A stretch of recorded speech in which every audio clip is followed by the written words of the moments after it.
O mahal na poong Jesus Nazareno, sa pagsikat ng bagong umaga, lumalapit ako sa iyo ng may kababaang loob at pagtitiwala. Ikaw na nagdala ng mabigat na krus alang-alang sa aking kaligtasan.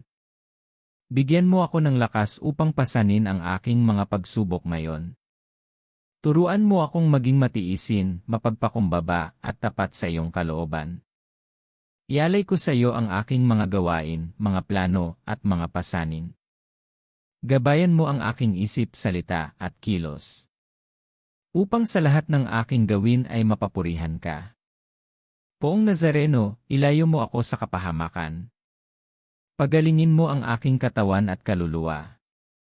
At punuin mo ang aking puso ng pananampalataya at pag-asa. Kasama mo ako sa bawat hakbang ng araw na ito. Sa iyo ko iniaalay ang lahat. Amen.